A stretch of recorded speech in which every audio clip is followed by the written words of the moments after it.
Welcome to a special viewer requested episode of Now You Know. Steve Johnson in Liverpool came to us with a really interesting one, so we set off to find out everything we could. And this is what we come up with.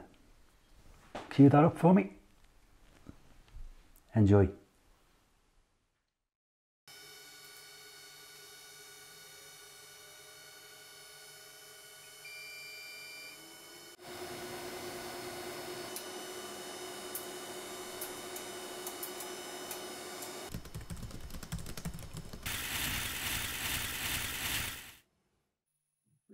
Welcome to episode 5 of Now You Know, and today we're in the Limelight.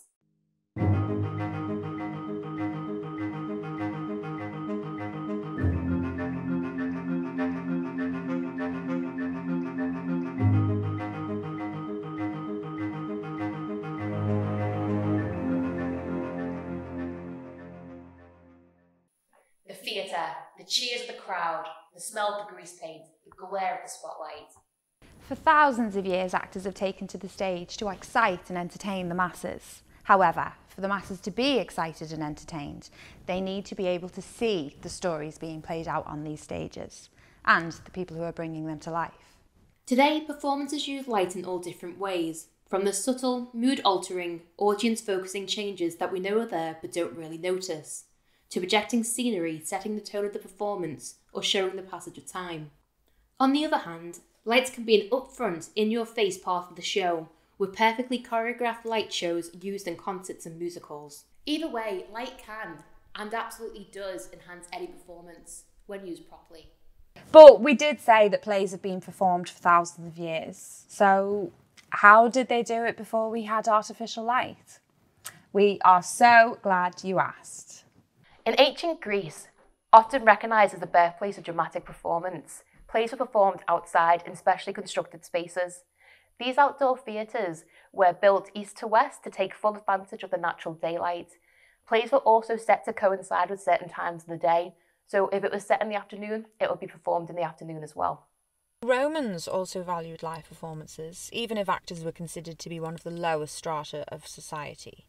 And they also built their outdoor theatres east to west, the same as the Greeks, but Romans being Romans, they didn't want the party to end at sunset, so they used pitch torches to light their stages long after the sun had gone down. It stayed that way until the 1400s, when oil lamps came along, performances were moved indoors and things began to improve. Theatres, like the Shakespeare's Globe, were built still with the open top to take full advantage of the natural light, but buildings were being constructed with the sole purpose of public performances. In 1545, painter and architect Sebastiano Serlio introduced the first coloured lighting by using coloured liquid in bottles set in front of the lamps. In 1628, footlights and sidelights were introduced, and we still use this method today. But in 1638, dimmable lighting became available to theatres.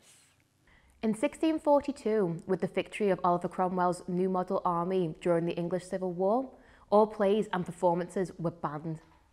It all just stopped. After the restoration of the monarchy in 1660, however, the theatre scene exploded again when King Charles II immediately lifted the ban, and the masses flocked back to the theatres and playhouses. Bigger theatres were built with more elaborate stages and lighting, which included chandeliers full of dipped candles being hung around the auditoriums and above the stages. The problem was that wax dripped.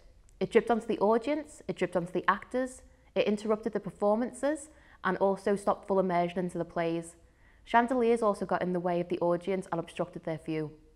In 1783, these dripping, view-obstructing chandeliers were replaced with kerosene lamps, until gaslighting became all the rage in 1791. Then, in 1803, English surgeon, chemist, and amongst other things inventor, Sir Goldsmith Gurney discovered something. He discovered that if you take oxygen and hydrogen, mix them together and add a flame, you get an intensely hot, intensely bright light. It wasn't until the 1820s that the oxy-hydrogen mix was put to use as an actual light. When the burning oxygen and hydrogen mix was directed at a block of calcium oxide, also known as quicklime. In 1826, Scottish Army officer Captain Thomas Drummond was sent to Ireland to carry out ordnance surveys. He was sent to make maps. He was aware of the oxyhydrogen mix and used it during his work to light up structures by crafting reflectors to direct the light to assist with distance referencing. The light is said to have been visible from 68 miles away. This became known as the Drummond Light. Limelight was here. It was used up and down the land and even in America until the early 1900s when electricity was adopted as the primary source of theatre lighting. Now light could be shaped and focused, and reflectors were installed behind these blocks of burning quicklime to light a spot on the stage. Spotlights. Today, we don't use quicklime to light our stages and performance spaces, but anyone who is in the public eye or receiving mass attention is still said to be in the limelight. So, now you know. Until next time, thanks for watching. And scene.